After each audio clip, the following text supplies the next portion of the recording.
ಸಮಾಜದಲ್ಲಿ ದ್ವೇಷದ ವಿಷ ತುಂಬಲು ಪ್ರಯತ್ನಿಸುವ ಯಾರೇ ಆದರೂ ಕಾನೂನು ಕ್ರಮಕ್ಕೆ ಒಳಪಡಲೇಬೇಕಾಗಿದೆ. ಬಿಜೆಪಿ ಮುಖಂಡರ ವಿರುದ್ಧ ಕೇಸ್ ಹಾಕದೆ ಮುದ್ದು ಮಾಡಿ ಲಾಲಿ ಹಾಡುತ್ತಾ ಮಲಗಿಸಬೇಕಾ ಅಂತ ಗೃಹ ಸಚಿವ ಪ್ರಿಯಾಂಕ್ ಖರ್ಗೆ ಪ್ರಶ್ನಿಸಿದ್ದಾರೆ. ಲೋಕಸಭೆಯ ವಿರೋಧ ಪಕ್ಷದ ನಾಯಕ ರಾಹುಲ್ ಗಾಂಧಿ ವಿರುದ್ಧ ಉಡುಪಿ ವಿಧಾನಸಭಾ ಕ್ಷೇತ್ರದ ಬಿಜೆಪಿ ಶಾಸಕ ಯಶ್ಪಾಲ್ ಸುವರ್ಣ ನೀಡಿದ್ದ ವಿವಾದಾತ್ಮಕ ಹೇಳಿಕೆಯ ಹಿನ್ನೆಲೆಯಲ್ಲಿ ಪ್ರತಿಕ್ರಿಯೆ ನೀಡಿದ್ದಾರೆ.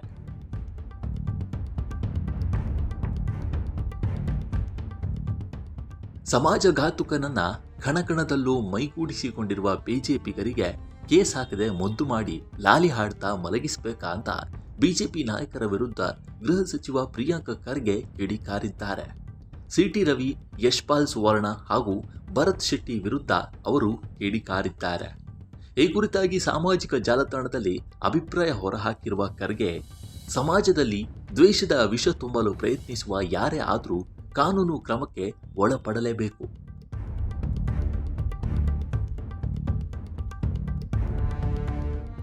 ಕಾನೂನು ಪಾಲನೆ ಮಾಡುವ ಪೊಲೀಸರ ಬಗ್ಗೆ ಅತ್ಯಂತ ತುಚ್ಛವಾಗಿ ಮಾತನಾಡಿದ ಭರತ್ ಶೆಟ್ಟಿ ಬಿಜೆಪಿಯ ಸುಸಂಸ್ಕೃತ ಪರಂಪರೆಯ ರಾಯಭಾರಿಯಾಗಿ ಮಾತನಾಡಿದ್ದಾರೆ ಅಂತ ಕಿಡಿಕಾರಿದ್ದಾರೆ.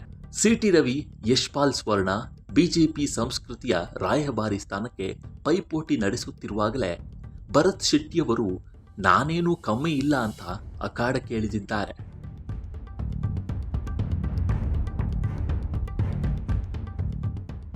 ಶಾಸಕ, ಸಂಸದರಂತಹ ಎಷ್ಟೇ ಪ್ರಭಾವಿ ಸ್ಥಾನದಲ್ಲಿದ್ದರೂ ಕಾನೂನು ಪಾಲನೆಯ ಕರ್ತವ್ಯ ಮಾಡಿದ ಪೊಲೀಸರನ್ನ ಜನತೆ ಶ್ಲಾಘಿಸುತ್ತಿದ್ದಾರೆ.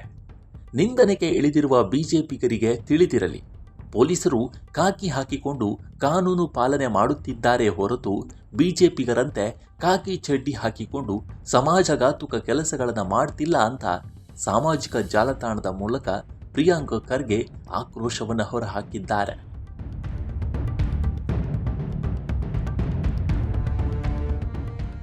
ಬಿಜೆಪಿಗರು ತಾವು ಸಂವಿಧಾನ, ಕಾನೂನು, ನಿಯಮಗಳಿಗೆ ಅತೀತರು ಅಂತ ಭಾವಿಸಿಕೊಂಡು ಈ ಭ್ರಮೆಯಿಂದ ಹೊರಬಂದು ಸಭ್ಯರಾಗದೇ ಇದ್ದಲ್ಲಿ ಕಾನೂನು ತನ್ನ ಕೆಲಸವನ್ನು ಮಾಡುತ್ತೆ ಅಂತ ಎಚ್ಚರಿಕೆಯನ್ನು ಕೊಟ್ಟಿದ್ದಾರೆ.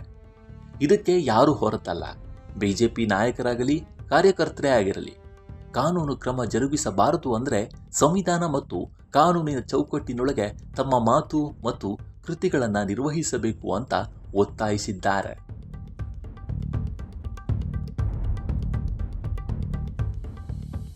ಬಿಜೆಪಿ ನಾಯಕರು ಕರ್ನಾಟಕದ ಪೊಲೀಸರನ್ನ ನಾಯಿಗೆ ಹೋಲಿಸುವ ಮಾತುಗಳು ಅವರ ದುರಹಂಕಾರದ ಪರಮಾವಧಿಯನ್ನು ಸೂಚಿಸುತ್ತದೆ.